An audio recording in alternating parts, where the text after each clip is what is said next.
नमस्कार, मैं हूं अमित पालित। दोपहर के 12 बज रहे और आप देख रहे हैं प्रहार।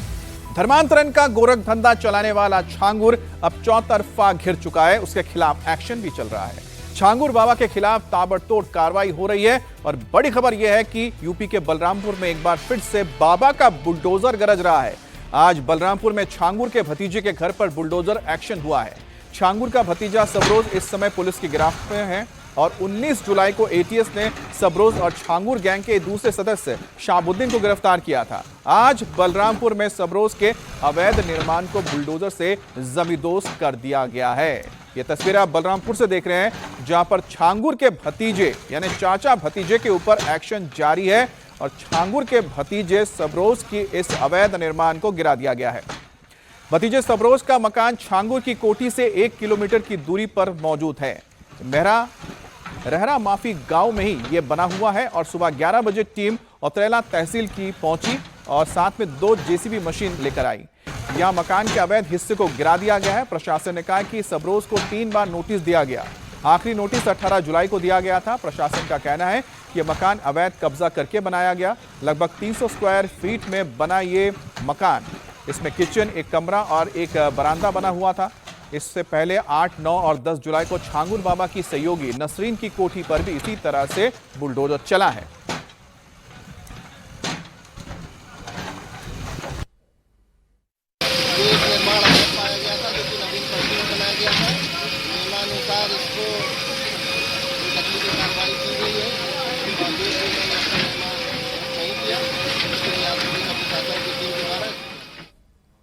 और सीधा रुख करते हैं रुचि कुमार का, जो इस वक्त सीधे बलरामपुर से हमारे साथ जुड़ रही हैं। रुचि, फिलहाल क्या हालात हैं? क्या यह कार्रवाई पूरी हो चुकी है?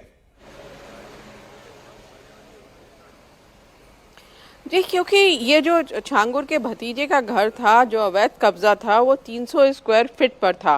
तो 3 बुलडोजर पहुंचे मौके पर और बहुत जल्दी ये कार्रवाई पूरी हो गई। ऐसा नहीं हुआ जैसा हमने देखा था कि जो छांगुर की करीबी नीतू के नाम पर आलीशान कोठी थी, उसमें 3 दिन तक कार्रवाई चली थी। 10-10 बुलडोजर रोज लगे रहते थे, सुबह 10 बजे से शाम को 5 बजे तक। तब जाकर वो कोठी जमींदोज हुई थी। बहुत मजबूती से बनाई गई थी, लेकिन ये घर छोटा था जो उसके भतीजे का बताया जा रहा है और ये गांव में जो सरकारी ज़मीन पे कब्जा करके बनाया गया था। जब से छांगुर पकड़ा गया है, अवैध धर्मांतरण के मामले सामने आए हैं, 100 करोड़ की फंडिंग विदेशों से हो रही थी, उसके बाद जो प्रशासन है वो ऐसी ज़मीनों को देख रहा है जिस पर छांगुर या उसके गुर्गों ने कब्जा कर रखा था, जो सरकारी ज़मीन थी। तो सारे वहाँ कागजात खंगाले जा रहे हैं। उसी में ये छांगुर के भतीजे का घर निकला था, जो सरकारी ज़मीन पर कब्जा करके बनाया गया था। तो बुलडोज़र पहुंचा और उसको, उस जो कब्जा था सरकारी ज़मीन पर, उसको गिरा दिया गया है। अमित,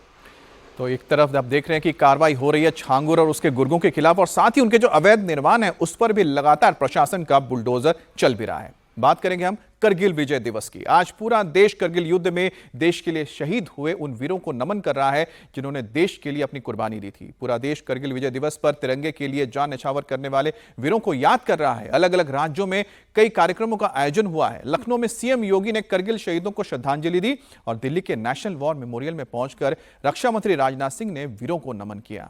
लद्दाख के द्रास में भी करगिल विजय दिवस पर कार्यक्रम का आयोजन हुआ है, जिसमें सेना प्रमुख उपेंद्र द्विवेदी शामिल हुए हैं। सीएम योगी आदित्यनाथ ने करगिल विजय दिवस के मौके पर बड़ा बयान भी दिया। योगी आदित्यनाथ ने कहा कि भारत को बांटने की साजिश की जा रही है। धर्म, जाति, भाषा, क्षेत्र के नाम पर कुछ लोग देश को बांटना चाहते हैं, अपनी सियासत को चमकाना चाहते हैं और ये वही लोग हैं जिन्होंने घुसपैठियों से सहानुभूति दिखाई, लेकिन भारत के गरीबों की कभी चिंता नहीं की। अगर हमें विकसित भारत के सपने को साकार करना है तो उन षड्यंत्रों से हमें हमेशा सावधान होना होगा, जो षड्यंत्र हमें बांटने का काम कर रहे हैं, जाति के नाम पर, क्षेत्र के नाम पर, भाषा के नाम पर। याद रखना, बल, बुद्धि और विद्या में भारत कभी इतिहास के किसी भी कालखंड में कभी कमजोर नहीं रहा, कभी कमजोर नहीं रहा। किसी बात की कोई कमी भारत के अंदर कभी नहीं थी।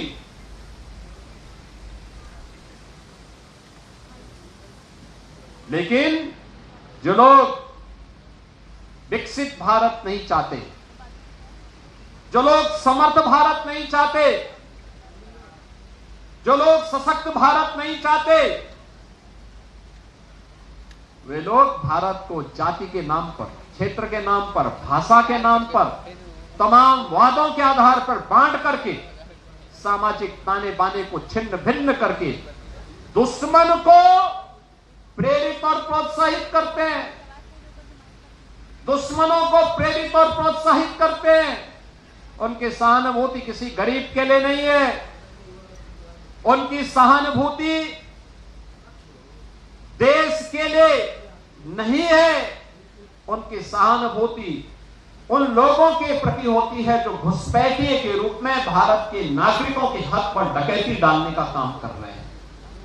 ये दृश्य आप देख रहे होंगे, ये दृश्य आज भी आप देख रहे होंगे।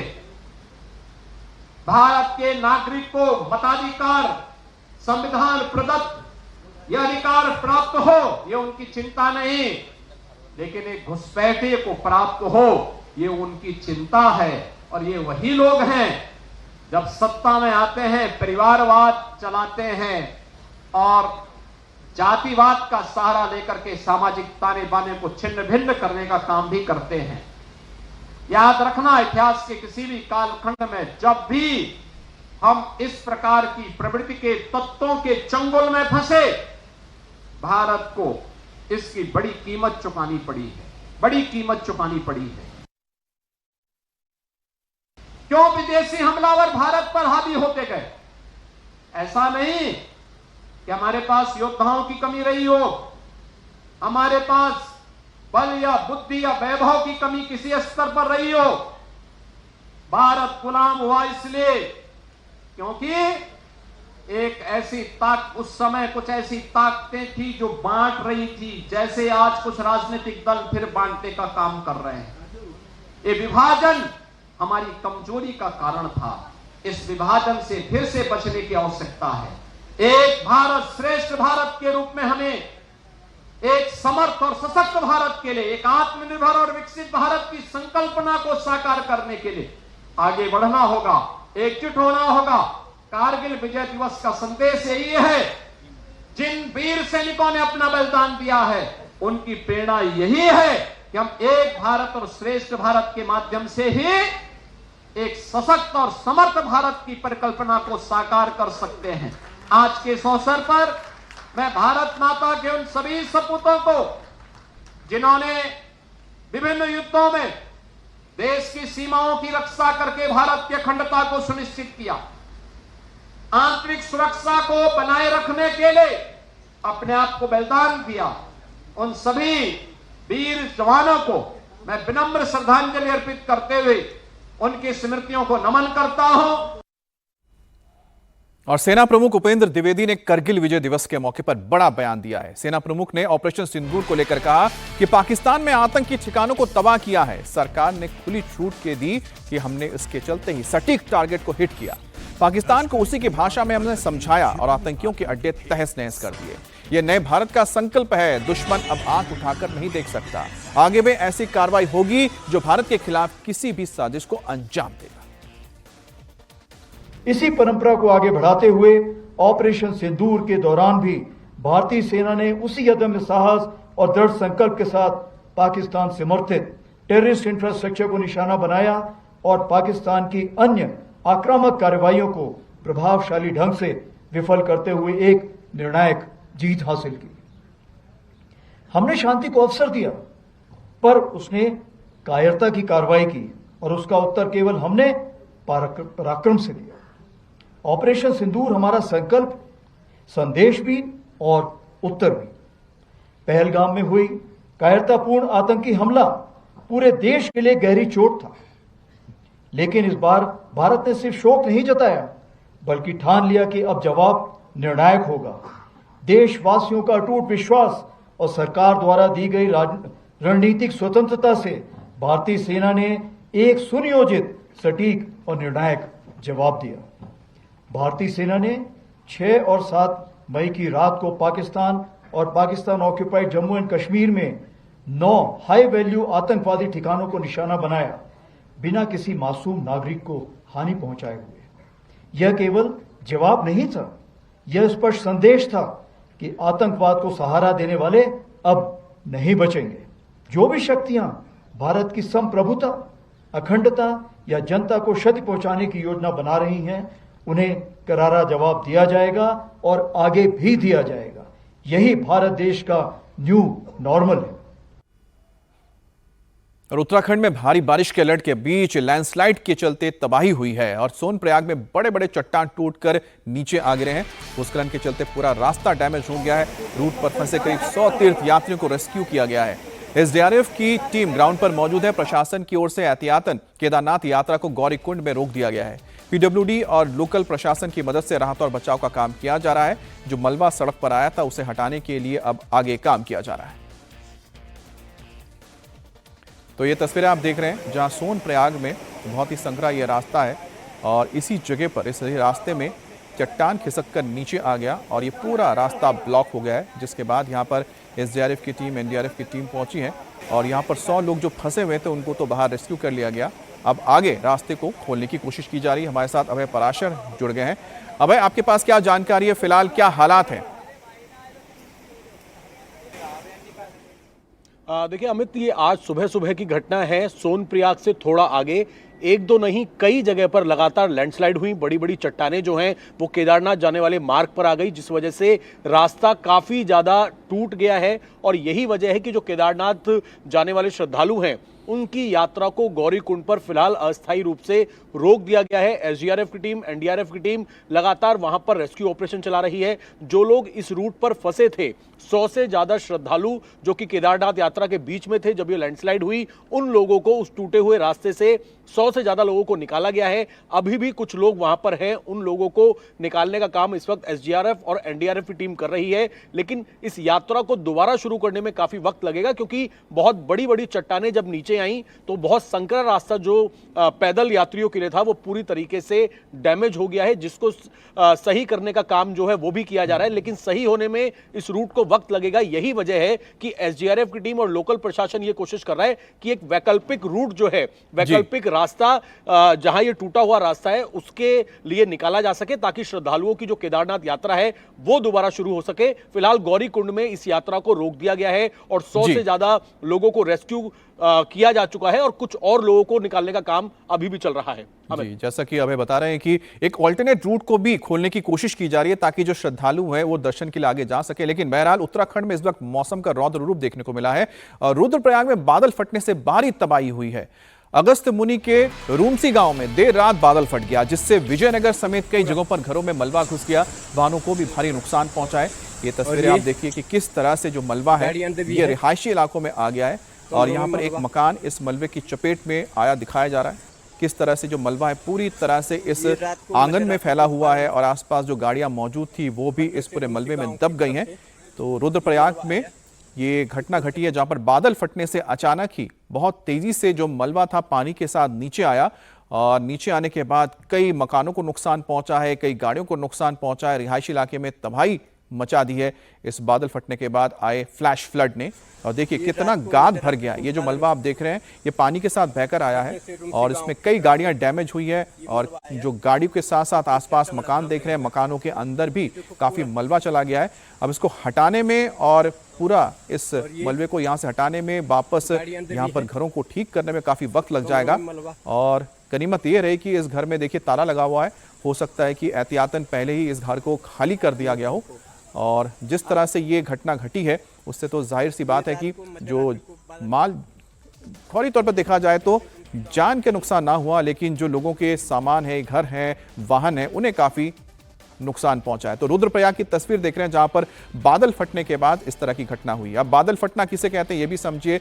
जब अचानक पहाड़ी इलाकों में एक ही जगह पे अचानक बहुत तेज बरसात हो जाती है और एक साथ बहुत ज्यादा पानी बरसता है तो पहाड़ी इलाकों में ढलान होने की वजह से जो पानी तेज भाव में नीचे आता है तो साथ में काफी मलबा ले आता है। तो अचानक ही बहुत ही कम वक्त में ज्यादा पानी जब नीचे आ जाए और उससे बहाव तेज होता है, उसमें मलबा होने की वजह से, चट्टान होने की वजह से बहुत धार होती है और एक बड़े किसी इलाके को जहां पर भी उनको घाटी जैसा इलाका मिलता है वहां जब पहुंचते हैं तो भारी तबाही मचा देते हैं। और इसी वजह से फ्लैश फ्लड को यानी बादल फटने को बहुत ही खतरनाक माना जाता है पहाड़ी इलाकों के लिए। तो ये तस्वीर आप देखिए, कितना बड़ा एक बोल्डर है जो यहां आके गिरा है और ठीक गाड़ी के सामने आके रुक गया है। यहां पर देखिए एक इसी तरह से बड़े बड़े आपको पत्थर बोल्डर नजर आ रहे हैं जो इस बहाव में नीचे बहकर आए थे और यहां पर जो गाड़ियों की लंबी कतार लगी हुई है, लगभग हर गाड़ी को इस मलबे ने डैमेज किया है, इन चट्टानों ने डैमेज किया है।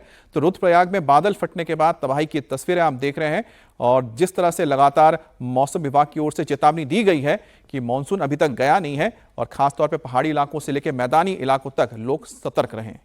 कुदरत के प्रहार के बाद अब बात करते हैं रफ्तार के कहर की। दिल्ली से सटे गाजियाबाद में एक बेकाबू कार ने एक महिला और 2 बच्चों को रौंद दिया। बताया जा रहा है कि हादसे के बाद कार ड्राइवर मौके से फरार हो गया। हादसा गाजियाबाद के कौशाम्बी इलाके का है। एक वीडियो आपको दिखाएंगे जिसमें आप देखिए किस तरह से इस कार ने दुकान में मौजूद लोगों को रौंद दिया। कुछ लोग दुकान में खड़े थे, तभी एक तेज रफ्तार कार वहां आती है और लोगों को रौंदती हुई आगे रुक जाती है। लेकिन जब तक ये कार रुक पाती है तब तक इसने एक महिला 2 बच्चों को घायल कर दिया है और साथ ही कुछ लोगों को मामूली चोटें आई हैं। जो दुकान पर खड़े थे वो किसी तरह से बच गए। अब ये जो घटना हुई है, बताया जा रहा है 23 तारीख की घटना है, जिसके बाद से पुलिस अब इसके ड्राइवर की तलाश कर रही है। इस गाड़ी का रजिस्ट्रेशन किसके नाम से है, कौन इसका मालिक है, उसके जरिए पुलिस ये पता लगाने की कोशिश कर रही है कि आखिरकार जो कार सवार था कौन था, जिसकी लापरवाही के चलते लोगों के ऊपर ये बड़ा खतरा आ गया और जान पर बनाई। तो बेकाबू कार की तस्वीर आप देखिए किस तरह से इसने गाजियाबाद के कौशाम्बी इलाके में खौफ पैदा कर दिया। अचानक ही दुकान पर जाकर ये गाड़ी टकराती है और उससे पहले एक महिला 2 बच्चों को ये घायल करती है और कई लोग चोटिल भी हुए हैं।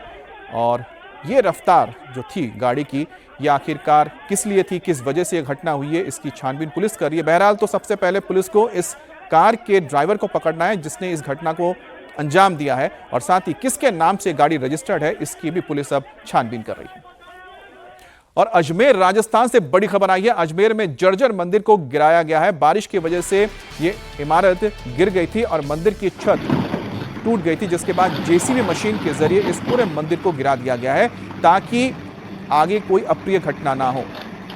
ये तस्वीर आप देख रहे हैं अजमेर की है, राजस्थान में, जहां ये जो जर्जर मंदिर है, लगातार बारिश होने के चलते इसका एक हिस्सा काफ़ी डैमेज हो गया था, जिसके बाद प्रशासन ने यह फैसला किया कि मंदिर काफ़ी जर्जर हो चुकी है और लोगों के लिए खतरनाक हो सकता है। इसी वजह से इस मंदिर को बुलडोज़र के ज़रिए गिरा दिया गया है।